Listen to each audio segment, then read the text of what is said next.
Perkenalkan, saya Bapak Markus Jonathan Bangunan. Sebagai moderator, saya akan memandu jalannya presentasi research paper pada sesi ini. Hari ini saya juga didampingi oleh Grant Sebastiatri sebagai moderator. Sebelum mulai presentasi pada sesi ini, izinkan saya untuk terlebih dahulu memperkenalkan kelompok penyaji dan para pengunjung.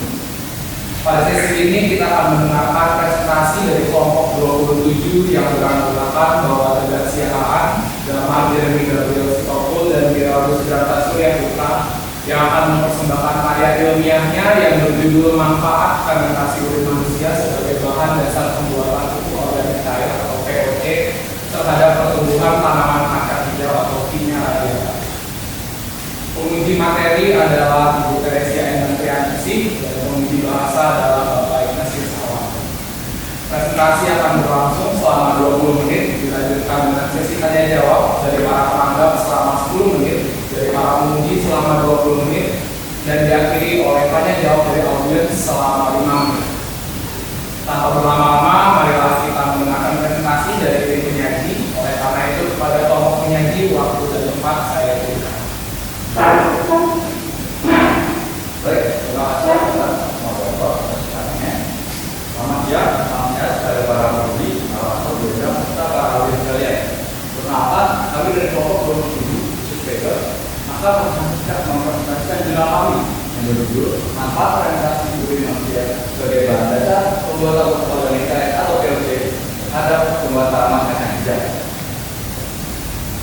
Sebelumnya, berikut adalah profil peneliti dari kelompok kami. Saya adalah Mas Boso. Dan saya Tegak Siahaan. Untuk membantu jalannya presentasi dan pembahasan dari kelompok kami membagi presentasi kami menjadi 6 bagian besar, yaitu adalah profil peneliti, pendahuluan, metodologi, hasil penelitian, pembahasan, dan juga penjualan. Sekarang saya akan menjelaskan bagian pendahuluan dari presentasi ini. Bagian pendahuluan sendiri adalah hafal dan redaksi ilmiah kami, mulai dari latar belakang, landasan teori, hingga tujuan penelitian. Latar belakang adalah hafal yang memudahkan kami untuk memilih judul penelitian ini dan melakukannya. Latar belakang yang membuat kami memutuskan penelitian ini adalah keprihatinan dan kepedulian kami terhadap masalah-masalah ekologi yang pada masa modern ini dihadapi oleh manusia. Kami memfokuskan kepada masalah ekologi yang ditimbulkan oleh gaya hidup manusia modern seperti jumlah industri, polusi udara, deforestasi, dan yang meningkat ekologi, penurunan kualitas tanah akibat penggunaan pupuk sintetis yang berlebihan. Oleh karena itu, kami dalam penelitian ini memiliki tujuan untuk membuat suatu alternatif berupa pupuk organik yang lebih ramah lingkungan dari pupuk sintetis yang bisa digunakan. Kepedulian dan keprihatinan kami juga muncul dari nilai-nilai yang ditanamkan kepada kami selama belajar di SMA dan terus. Misalnya pada Universal Auto Services 2009, salah satu kode berbunyi kalau berpikir orang mampu. Kesulitan ini menjadi salah satu prinsip kami dalam kolaborasi umat manusia untuk merawat sama bumi.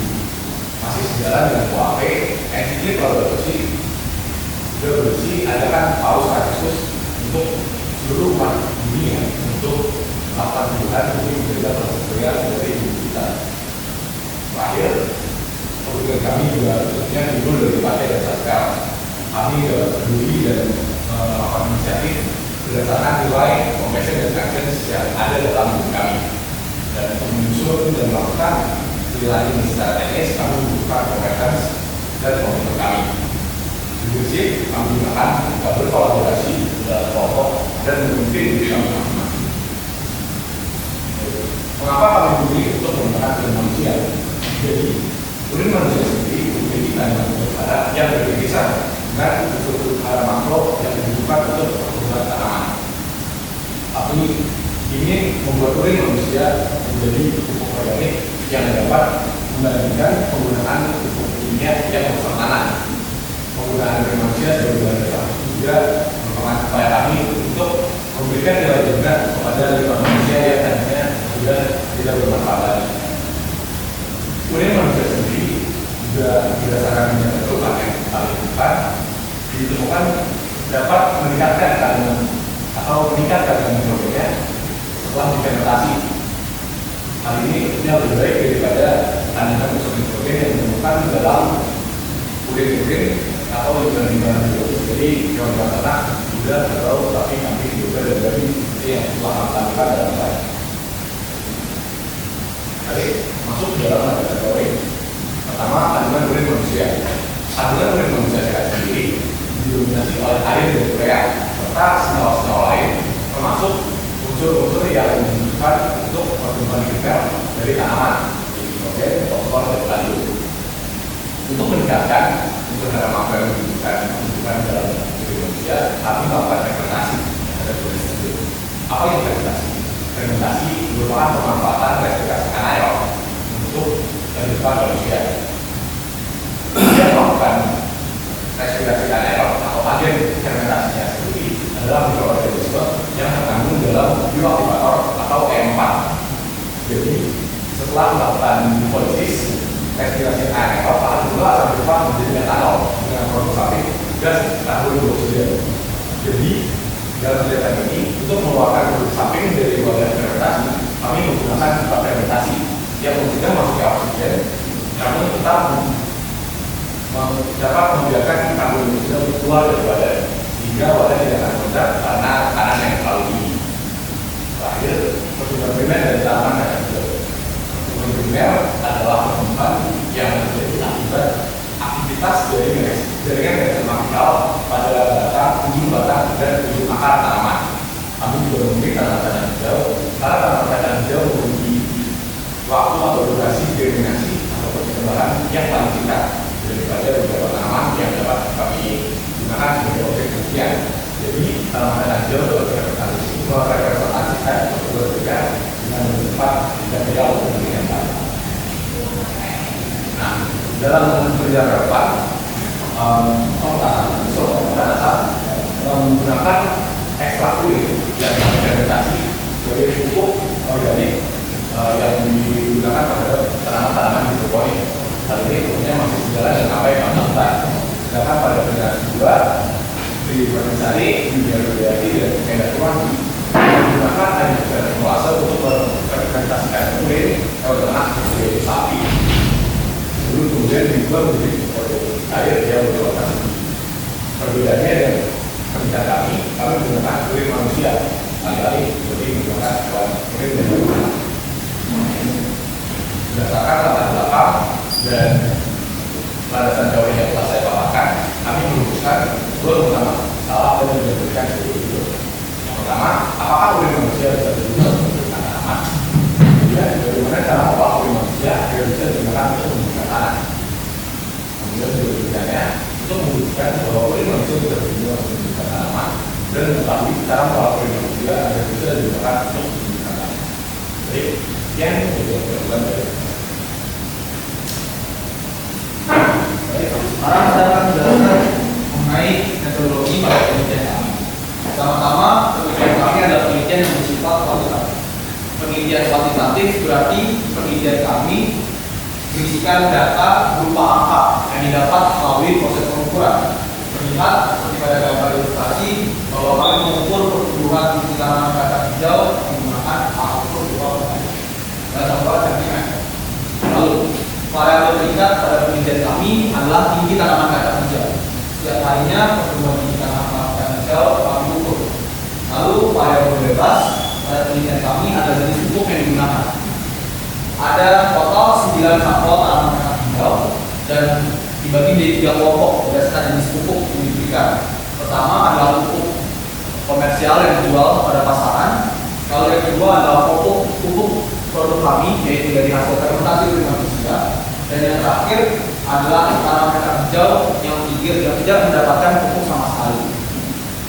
Variabel kontrol adalah variabel di mana seluruh tanaman kacang hijau diberikan perlakuan yang sama, yaitu cahaya matahari, jenis tanaman, jenis tanah, jumlah air, dan jumlah pupuk. Hal ini kami lakukan untuk menjaga objektivitas dari penelitian kami. Ya. Lalu untuk tayangan penelitian, pertama kami melakukan proses pengumpulan grade. Kami lakukan pada tanggal 1 Desember 2022 hingga 7 Desember 2022. kurang lebih butuh waktu seminggu untuk melakukan pengumpulan urin dan dimasukkan ke dalam sebuah dinding. Lalu tahapan kedua dari penelitian kami adalah untuk melakukan proses fermentasi. Kami mulai pada tanggal 7 Desember 2022 hingga 14 Desember 2022. Fermentasi dilakukan selama 7 hari.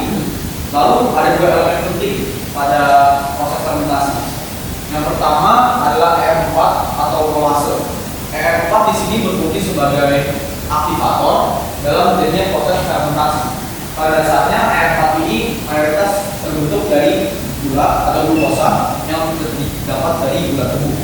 Tapi di dalamnya juga terdapat beberapa asam organik dan juga bakteri yang memulai fermentasi, yaitu Saccharomyces cerevisiae.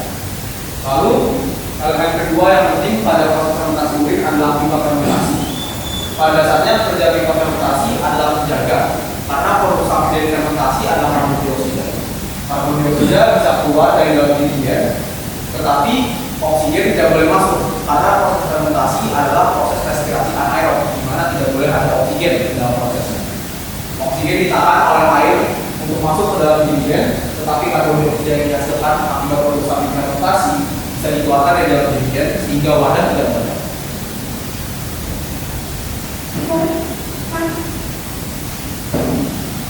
Baik, terima kasih saudara-saudara atas penjelasannya. Tentu saja setelah kita membahas soal bagaimana kami merancangkan penjelasan kami harus menjelaskan hasil penelitian dari seluruh rangkaian obat dan pendapat.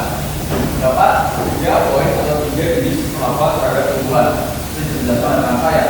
Hal ini akibatkan dari segala tanaman yang kami olah menjadi rata-rata tinggi perlakuan. Pertama, di peringkat pertama ada rata-rata tinggi dari pupuk komersial produksi kimia, tinggi 22,3 cm. Di urutan kedua ada pupuk fermentasi urin sebagai produk penelitian kami, tinggi 20,16 cm. Dan di tingkat terakhir yaitu kacang jangkau perlakuan tinggal 16 cm. Berikut adalah kami sajikan grafik pemaparan dari rata-rata tinggi serta pertambahan titik per hari dari objek penelitian kami itu potensial.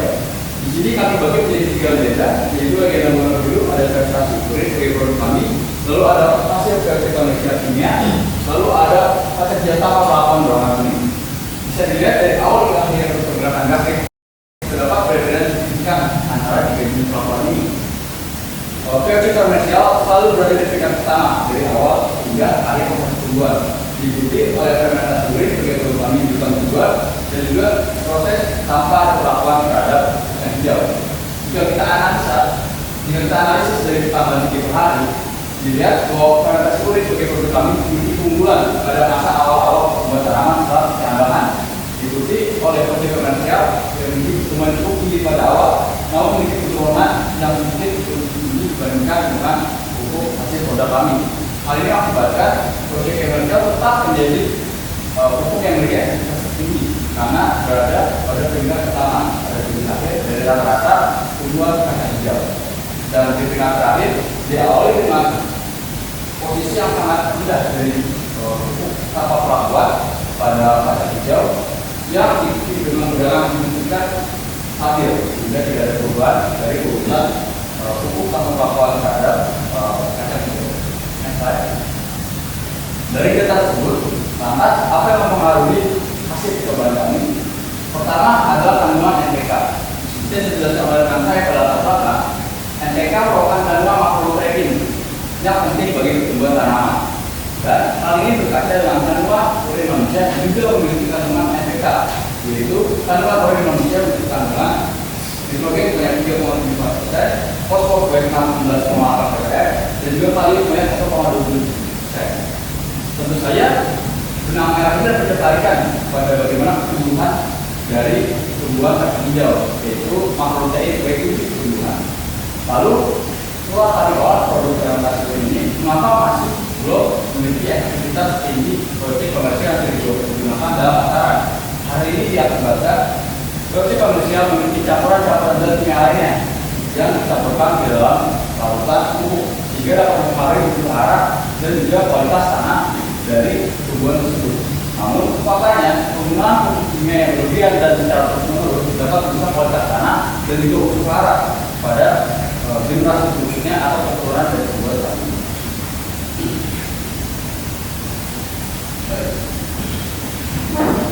Melalui penelitian yang sudah kami lakukan dan data yang sudah kami dapatkan, kelompok kami ini menarik kesimpulan untuk menjawab permasalahan. Jadi dapat dijawab bahwa pupuk dari hasil fermentasi urin manusia terbukti bermanfaat. Jadi urin manusia yang sudah melalui proses fermentasi bisa mempengaruhi tinggi pertumbuhan tanaman kacang hijau secara positif. Tetapi tidak bisa dipungkiri dari data yang kami dapat, pupuk produk fermentasi urin manusia belum bisa mengalahkan efektivitas dari pupuk komersial yang sudah ada di pasaran. Tapi dari kesimpulan ini, peneliti juga menarik beberapa saran untuk beberapa pihak. Saran yang pertama adalah bagi para peneliti selanjutnya yang hendak memperdalam topik yang serupa atau sama. Kami menyarankan bagi mereka untuk meneliti lebih dalam mengenai kandungan yang ada di dalam urin secara jelas. Nitrogen, fosfor, dan kalium itu dilakukan penelitian yang lebih dalam mengenai kandungan tersebut. Lalu kami juga menyarankan untuk memperdalam riset mengenai jumlah pengaplikasian pupuk sehingga menghasilkan pertumbuhan yang optimal. Kami juga memberikan saran bagi target dari pemotong kami, itu para petani. Kami menyarankan bahwa para petani bisa menggunakan produk kami sebagai komplementer dari pupuk komersial, karena walaupun belum seefektif dari pupuk komersial yang ada di pasaran, pupuk kami memakan biaya yang jauh lebih murah sehingga bisa menekan harga produksi, dan pupuk kami tidak berdampak buruk kepada lingkungan karena merupakan produk organik. Baik, sekian adalah penelitian kami. Terima kasih untuk semua yang sudah mendengarkan. Mohon maaf apabila ada salah kata. Terima kasih. Baik, waktu tersisa sebanyak 5 menit. Apakah kalau ingin menggunakan? Baik, mari kita memberikan aplaus.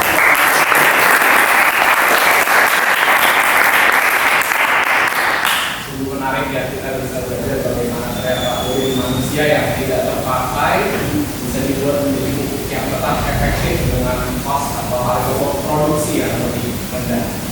Sekarang kita akan masuk ke sesi tanya jawab. Pertama saya akan memberikan kesempatan kepada teman-teman penganggap dari kelas 11 untuk menyampaikan tanggapan, masukan maupun pertanyaan.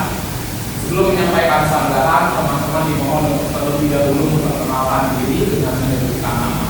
Oleh karena itu, sekarang kepada teman-teman penyanggah, waktu dan tempat saya berikan. Selamat siang, Bapak Ibu Guru Kunci, para presenter, moderator, dan audiens yang ada pada hari ini. Perkenalkan, nama saya adalah Simanuel dari kelas 11 IPA 5. Jadi pada kali ini menurut saya sudah cukup bagus di mana para presenter bisa menjelaskan dengan cukup baik dan lancar, dan bisa terlihat di depan para dan bisa lihat PowerPoint-nya sangat bagus dan tidak membosankan. Lalu untuk pertanyaan saya, indikator urin seperti apa yang cocok untuk menjadikan pupuk tersebut, dan apakah urin yang dari orang yang memiliki penyakit efektifnya sama seperti urin yang memiliki kondisi jenisnya? Terima kasih Dok. Saya ingin menjawab pertanyaan juga. Terima kasih atas pertanyaannya. Pertanyaan yang Anda sampaikan sebetulnya relevan mengenai bagaimana kualitas urin atau kondisi urin yang berguna dan baik digunakan untuk menggunakan pupuk kami untuk aplikasi penggunaan kami. Tentu saja kita menggunakan batas formal dari bagaimana kapasitas pencernaan manusia, yaitu melalui proses filtrasi, fermentasi, dan juga reabsorpsi. Jika kita melihat kasus normal ini, dan subjek peneliti kami adalah sebuah negara yang memiliki kualitas pencernaan yang masih normal, tentu saja hasil dari proses ketiga proses tadi cukup normal dan tidak memiliki perbedaan yang sangat signifikan. Sudah saya paparkan tadi bahwa kandungan urin manusia normal memiliki kandungan nitrogen sebanyak 3,9%, lalu ada 16,8 ppm fosfor, dan juga kalium sebanyak 1,27%. Jadi itu merupakan range dari kandungan urin normal yang dimiliki oleh manusia. Namun tidak bisa dipungkiri bahwa terdapat trial dan error variabel dari kandungan urin manusia tidak dapat kita sendiri karena batasan-batasan yang ada. Maka kita terapkan dalam saran yang sudah kami sampaikan untuk meneliti lebih lanjut kandungan urin manusia dari subjek peneliti yang melakukan penelitian.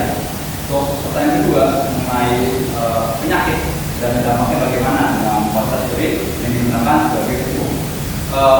dampaknya adalah itu tergantung dari jenis penyakitnya. Jika Anda mengetahui penyakit yang tertentu memiliki dampak terhadap kandungan urin yang mereka keluarkan, contohnya seperti albuminuria yang menyebabkan keluarnya protein dalam urin serta diabetes. Nah, jika memang hal itu terjadi pada kasus ini, hal itu tidak terlalu mempengaruhi kegunaan dari pupuk kami, karena kembali lagi kami tekankan bahwa kandungan yang kami tekankan dan kami tentukan sebagai sumber makroprotein adalah N, P, dan K. Ada tambahan dari diri Mas? Oke, kalau itu pendapat selanjutnya silakan. Selamat siang semua, perkenalkan nama saya Jendral Muhammad dari kelas 5 Angkatan 19. Tentu saja saya akan bertanya bahwa kalau misalnya urin manusia itu kan mempunyai bau yang tidak yang bisa mencemari lingkungan itu. Apakah dari proses fermentasi itu baunya akan hilang atau sama saja? Terima kasih untuk pertanyaannya. Ini juga merupakan salah satu poin yang kami lupa untuk sampaikan. Terima kasih sudah mengingatkan. Jadi melalui proses fermentasi ini, selain ditujukan untuk meningkatkan unsur hara yang dibutuhkan tanaman, yaitu nitrogen, fosfor, dan kalium, melalui proses fermentasi ini juga ada keuntungan sampingan yang didapat. Jadi melalui proses fermentasi, salah satu indikator bahwa fermentasi itu berhasil adalah bau tidak sedap yang ada pada urin itu memudar, jauh memudar dibandingkan urin yang sebelum melakukan proses fermentasi. Lalu perubahan juga ada pada warna. Sebelum fermentasi urin maka akan berwarna kuning, tetapi setelah melalui proses fermentasi warnanya berubah menjadi warna coklat kehitaman. Dan bau yang dihasilkan setelah proses fermentasi adalah bau seperti gula, karena pada dasarnya sudah mengalami proses fermentasi. Nah, jadi dengan proses fermentasi ini dia juga memudahkan untuk penyimpanan, karena kan bau tidak sedapnya juga mudah, jadi tidak terlalu mengganggu apabila akan digunakan dalam industri pertanian. Terima kasih. Pertanyaannya sudah terjawab. Sekian tanggapan dari teman-teman kelas 11. Berikutnya saya akan memulai sesi tanya jawab dengan para penguji.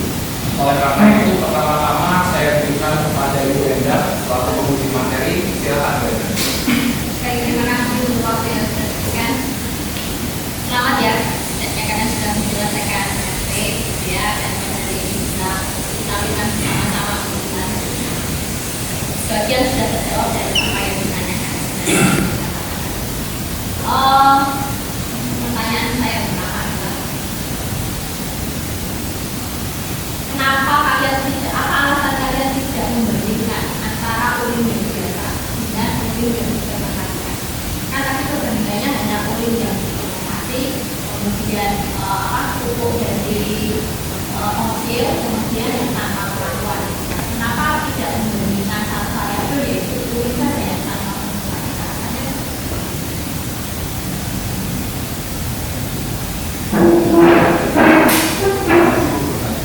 Jadi sebenarnya alasan utama kami tidak membandingkan dengan urin tanpa perlakuan tanpa fermentasi itu karena berdasarkan penilaian lain yang juga kami sampaikan, kami menemukan bahwa di suatu penelitian urin ini memiliki dampak yang negatif terhadap sebuah tanaman yang urin yang bervegetasi.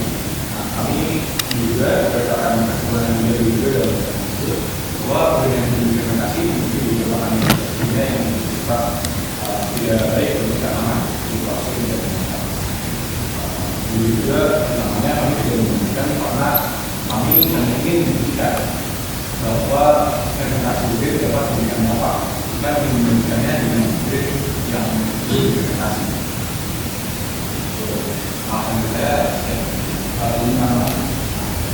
Jadi karena dari yang saya baca, tentu saja selain juga alasan kami dari penelitian dulu sebelumnya, kami sudah menemukan penelitian dari jurnal paper pada tahun sebelumnya mengenai penggunaan urin secara cuma-cuma tanpa diberikan kelapa apapun bersama-sama. Dan kami sudah menggunakan jurnal tersebut menjadi suatu acuan bagi kami untuk mengembangkan presentasi kami dan juga jurnal kami menjadi tentang proses fermentasi. Dan alasan kedua adalah kami menggunakan sistem fermentasi yang sudah dijelaskan tadi yang dapat menghilangkan bau dari kulit, dan kedepannya jika memang dapat digunakan secara komersial, produk ini dapat mempermudah dan tidak dapat mengganggu pengumpulan dari urin tersebut, karena urin yang belum difermentasi menunjukkan bau yang sedap, dan setelah difermentasi urin yang buktinya dapat menghilangkan bau tersebut dari fermentasi dapat digunakan di lagi dan lebih digunakan secara rumahan atau rumah. Teman-teman terakhir menambahkan saja, karena kan tujuan kami di dalam belakang itu melihat rusaknya kualitas tanah akibat pupuk komersial atau kimia yang banyak digunakan oleh para petani sekarang. Jadi kami ingin membandingkan dengan pupuk komersial untuk lihat apakah produk kami yang merupakan pupuk organik yang mudah untuk dibuat lalu ramah lingkungan ini bisa mengalahkan pupuk kimia yang kami lihat sebagai sumber utama permasalahan turunnya kualitas tanah. Mungkin masih bisa ditambahkan saja bahwa ada penelitian yang relevan yang sudah dilakukan mengenai kulit dan tanaman dan dampaknya juga menunjukkan mungkin baik. Kemudian yang kedua, apakah kalian memiliki data mengenai perbandingan kandungan kulit itu apa saja? Kemudian setelah kalian difermentasi, tadi kan disampaikan dalam presentasi kalian bahwa melalui fermentasi itu dapat meningkatkan jumlah udara yang ada di dalam yang nantinya bisa mengalami. Apakah kalian memiliki data perbandingan antara ini kandungan udara yang ada dalam kulit, kemudian kalian punya setelah difermentasi itu bagian mana yang meningkat, kemudian kalau dibandingkan dengan komersil nanti, apakah bisa dilihat juga dari situ, kemudian ketika dipraktekkan gitu kan, menunjukkan bahwa ternyata ya komersial itu masih memiliki tingkat yang lebih tinggi dibandingkan dengan yang lain. Apakah kalian memiliki data ini? Kami bingung.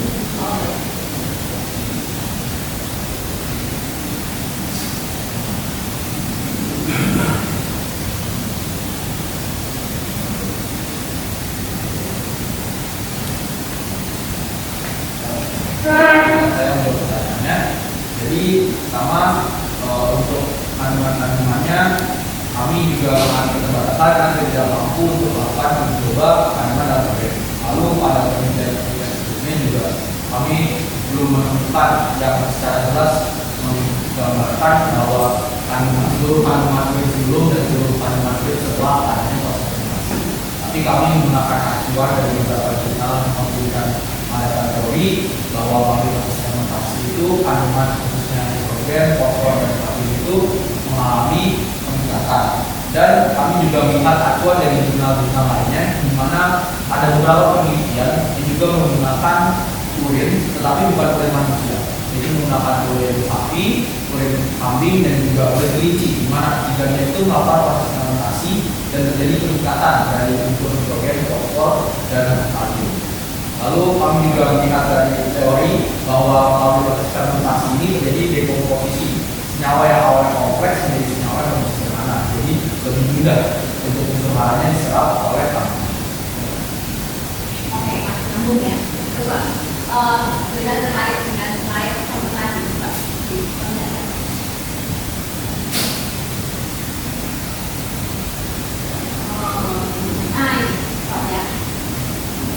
Di situ kalian menampilkan ada gambar ya, betul ya, ada bungkus, kemudian ada bisnis, kemudian di situ ada prosesnya seperti itu ya. Nah, menurut kalian dari proses ini dari gambar yang kalian tampilkan ini, bagaimana yang menunjukkan bahwa nantinya melalui proses fermentasi ini proses kimia fermentasi seperti yang kalian tunjukkan ini benar nggak? Ya, kira-kira nanti unsur-unsur yang tadi ada nitrogen, fosfor, karbon itu kira-kira akan dihasilkan tambahannya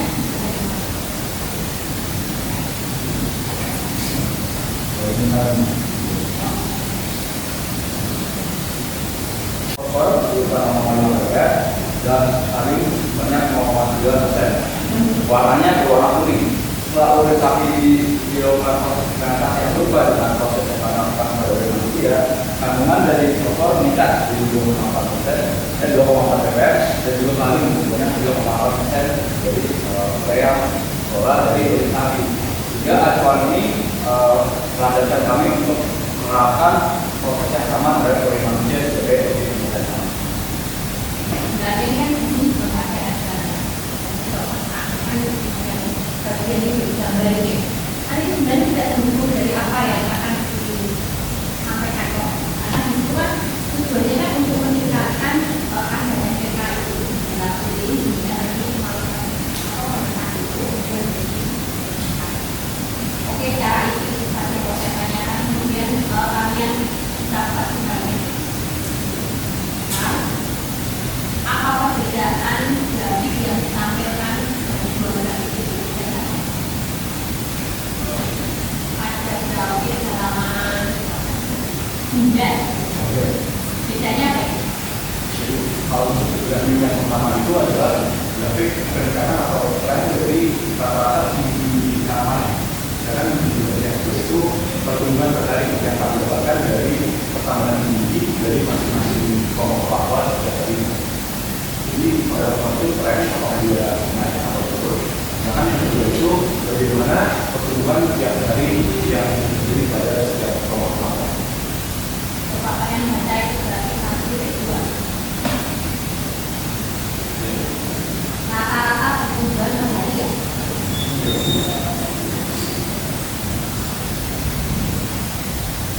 Itu kan grafiknya kan dia cenderung kayak parabola ya.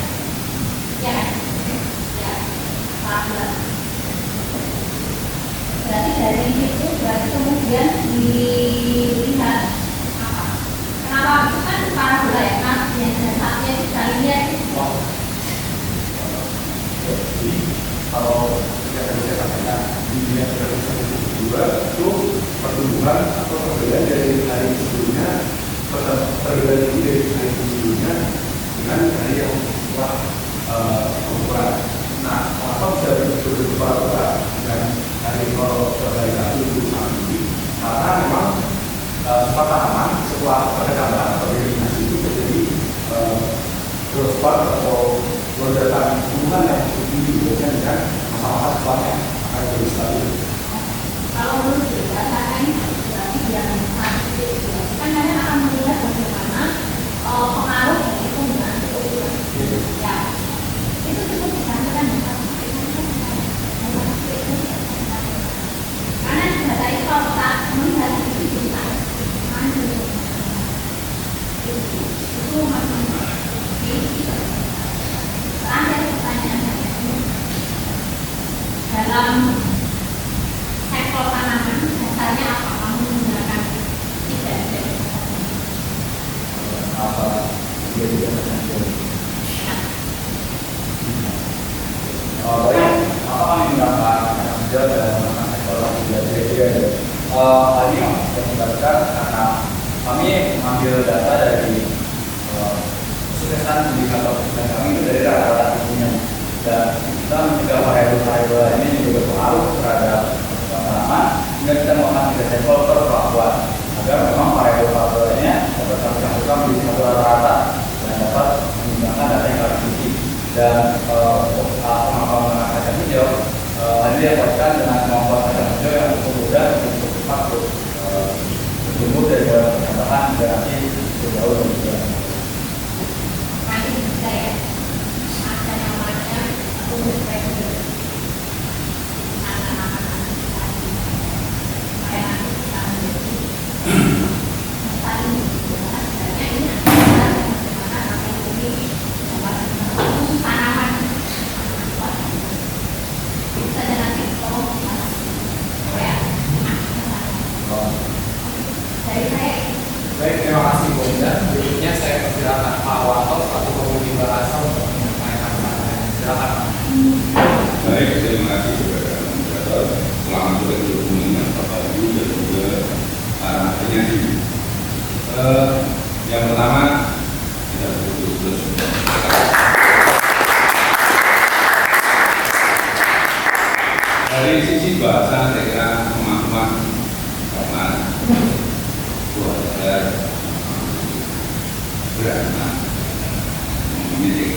dan ini penting karena bahwa dari bagian ini nanti akan masuk di kedua ini juga akan banyak mempertahankan apa yang Anda tulis, baik itu nanti ketika Anda di pertengahan semester maupun nanti Anda termasuk pada harus mempertahankan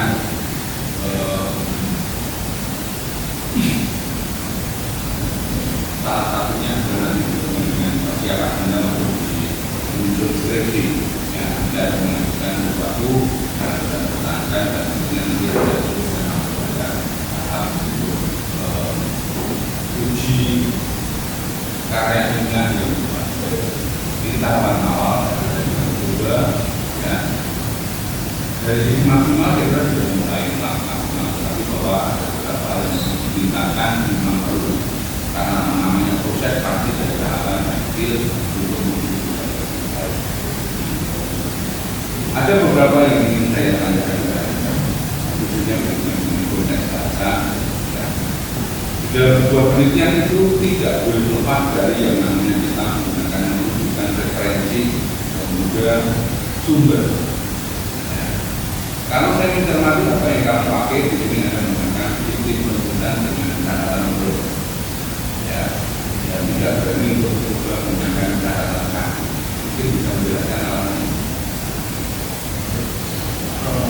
Terima kasih Pak. Jadi kami menggunakan pencatatan huruf karena kami rasa banyak istilah-istilah ilmiah karena kami kan mengutip langsung. Kami rasa kalau menggunakan baju ini kutipan langsung itu lebih baik karena istilah-istilah ilmiah ini kalau diubah susunannya atau diubah strukturnya bisa berarti lain. Untuk mencegah adanya keraguan, kami berpegang kepada Bandung dalam penulisan kebijakan. Tetapi kan kalau kita mencoba mencermati proses internasional kaitan dengan catatan kaki, mengapa kamu tidak mencoba menggunakan catatan kaki supaya seandainya ada sebuah ini kan sudah terlatih dan terbiasa dibandingkan dengan itu bagaimana itu catatan seperti itu. Yang mana itu tidak boleh. Tentu saja pemilihan bagaimana catatan kaki terus sudah menggunakan ilmiah. Namun hal ini dari kami dengan alasan untuk mempermudah dan mempercepat proses penulisan sumber sehingga kami dapat dan kaitkan dengan proses pengendalian informasi itu kami dari kelompok dulu lebih mengangkat lebih mengerti bagaimana penulisan dan cara penulisan dari nol sehingga kami lebih jadi yang dilakukan mengatakan dan hasilnya kami mengatakan pada semua. Oke, baik. Kalau Anda melihat pada bagian halaman 4 itu benar Anda.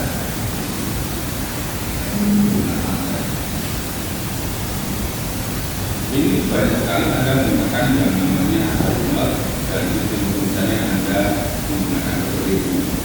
Bisa memang, tapi dari konsistensinya memang termasuk juga. Dan supaya apa? Orang juga tidak bingung karena kita juga ngecek dalam konteks daftar pustaka. Hanya minta tolong ditunjukkan untuk bagian di sini ada kemudian menurut JAI BKK 2005 dan juga ada menurut Harahap 2011. Saya minta tolong ditunjukkan daftar pustaka untuk kamu menggunakan itu atau hanya sekedar boleh saja.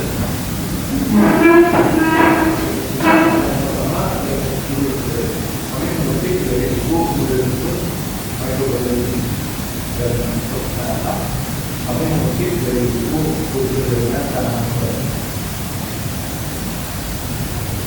Baik, masih paling tidak bahwa ketika saya coba runut penggunaan daftar pustaka itu sudah kami pakai di dalam bagian Anda. Ini kira-kira perlu untuk kami. Kemudian untuk tulisan daftar pustaka. Ya, data pustaka ini kan sebenarnya penulisannya kan juga ada ketentuannya juga. Hanya di sini Anda juga menggunakan sistem pelatakan pada kiri ini baik rapi, tapi kalau kita lihat dari sisi penulisan data pustaka sebenarnya menjadi tidak rapi dalam arti bahwa rumusan untuk kita mencek itu tidak rapi. Maka sebenarnya saya menyarankan untuk data pustaka itu adalah sistem penulisannya adalah Memang bagian awal itu bagian garis atas pada rata kiri, tapi untuk garis bawahnya terusnya itu ada ngambil juga untuk rata kiri, sehingga tidak menurut ya, kalau kita melihat dari sisi sepatu sebenarnya hasilkan. Ya. Kenapa saya di bagian ini selalu meminta bahwa untuk penulisan daftar pustaka boleh tidak boleh diacak-acak supaya kita bisa melihat bagaimana peruntukan dari penulisnya siapa, kemudian yang bukunya judulnya apa dan seterusnya. Maka kalau kamu lihat punya kamu daftar pustaka nanti ada 3 ketentuan penulisan daftar pustaka. 1 yaitu dengan cara jebol, 2 cetak miring, terus garis bawah. Kira-kira kamu pakai yang mana? Untuk judul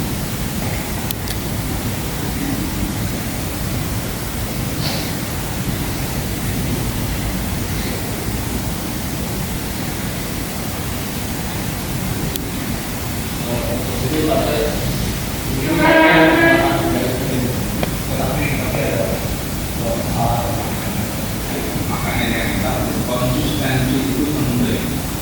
Ya, salah nggak masalah, tetapi kalau kemudian kamu sadar bahwa dalam sebuah tulisan itu harus mempunyai kecermatan, ketelitian supaya jangan sampai ketika kamu harus diuji itu menjadi sebuah celah kemudian membunuh kamu. Gitu ya. Maka kita tanyakan itu karena apa? Ini merupakan sebuah celah yang sebenarnya kamu sudah diuji. Tapi ini harapan kita belajar tidak masalah ya kamu. Kemudian berikutnya, kalau Anda melihat tentang referensi tentang kamu sudah bagian ini,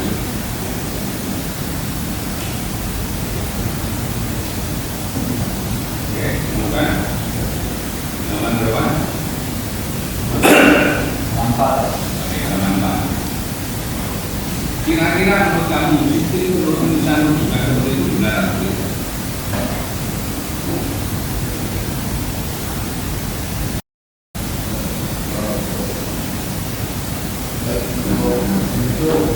Kurang tepat karena tidak aku tidak Apa alasan yang tidak dilakukan?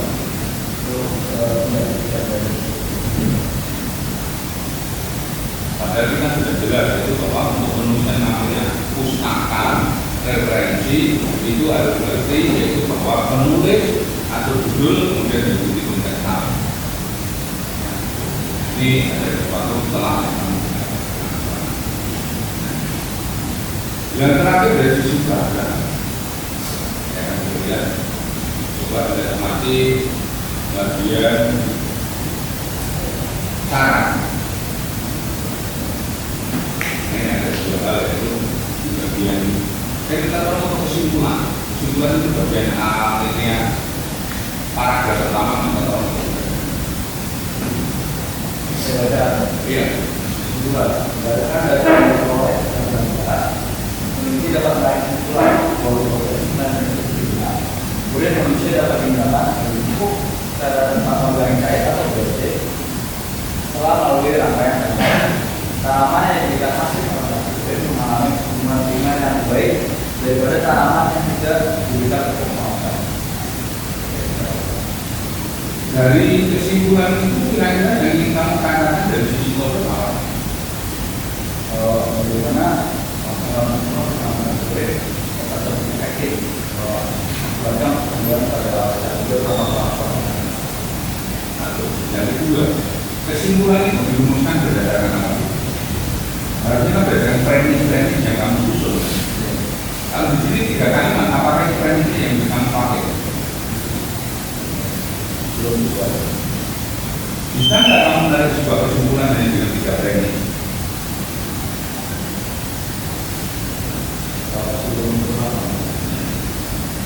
Maka kemudian mengarah pada sebuah argumentasi yang sama. Kalau kamu hanya dengan 3 contoh, kemudian kamu menarik sebuah kesimpulan, kira-kira itu kurang makan dan kurang kredibel ataupun objektivitas yang ditanyakan. Oke. Kemudian ada 2 lihat konteks sarana. Kita tahu lebih banyak. Berangkat dari data yang didapatkan, peneliti mendatang pada petani agar organik baik atau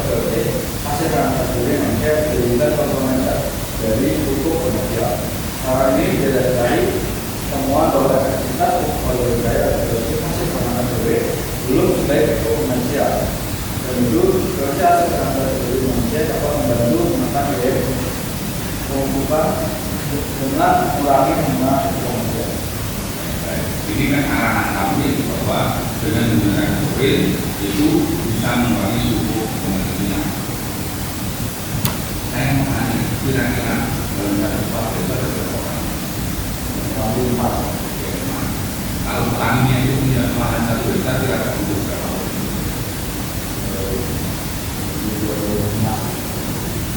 Kira-kira logis tidak kalau kita menggunakan sebuah cara, kalau kita membutuhkan yaitu bahwa kurir bisa mengangkat ini.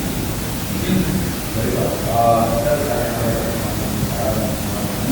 bahwa untuk kesehatan ini menjadi pemerintah satu institusi dan memang nantinya kami menyarankan kepada khususnya atau para petani untuk bisa melakukan pengembangan dari proses membuat kurir. Jika kami mengembangkan ide menggunakan cara konvensional, namun nantinya para khususnya atau badan-badan yang berkaitan dengan koordinasi dapat menghubungkan saluran pembuangan kurir dan juga hasil pembuangan besar untuk diolah sebagai bahan kurir yang nanti digunakan untuk seperti berapa. Jadi saya tambah dan saya tahu apa yang kamu pikirkan, tetapi bahwa hasil sebuah pemikiran itu anak kecil itu kan orientasinya pasti main for the others. Apa yang dipikirkan, apa yang direncanakan itu bermanfaat untuk orang lain. Mampu tidak bahwa penelitian kamu ini juga bermanfaat untuk orang lain. Itu persoalan bagi saya. Jadi ini penelitian baik, ya. Tapi itu bermanfaat untuk orang lain. Kira-kira enggak, makanya coba-coba juga. Kalau petani punya lahan sekian hektar, mungkin enggak, ini kan sesuatu yang mungkin. Kalau hanya sebuah pengetahuan saja, oke, nggak masalah. Tapi konteks terus bermanfaat, ya. Maka kalau saya lebih apa ya? Lebih senang kalau anak mencoba meneliti tentang bagaimana seorang atau penelitian tentang bagaimana kedelai itu diproses untuk menghasilkan suatu tempe yang bagus. Umpamanya menggunakan air ciliwung atau air mana, bagaimana perbandingannya, hasilnya seperti apa? Itu akan kemudian bermanfaat bagi para pedagang tempe. Sehingga bisa mengembangkan, meningkatkan produksi mereka dan juga higienis dari apa produksi yang mereka bisa lakukan. Itu yang dimaksud dari sisi bagaimana bermanfaat penelitian kita atau pemikiran kita itu bisa bermanfaat untuk orang lain dan juga mengembangkan sebuah wawasan dan juga manfaat untuk maka saya tanya tentang konteks saran ini orientasinya adalah bahwa Anda untuk mengurangi sisi lain dari komersial, oke, iya, tapi produktivitas kita sebagai konteks keluarga. Maka kalau umpamanya penelitiannya bahwa mengarah bahwa untuk keluarga kesejahteraan.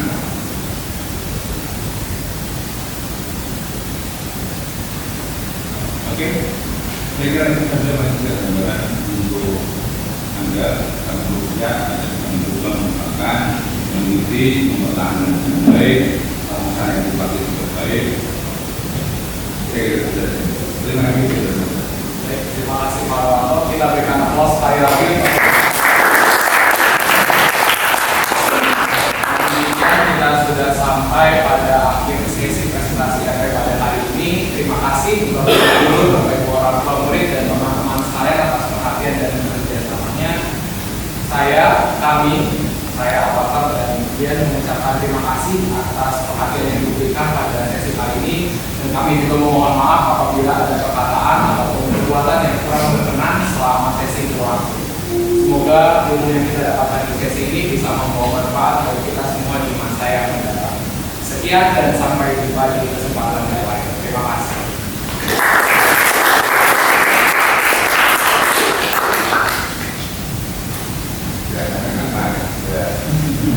Ya.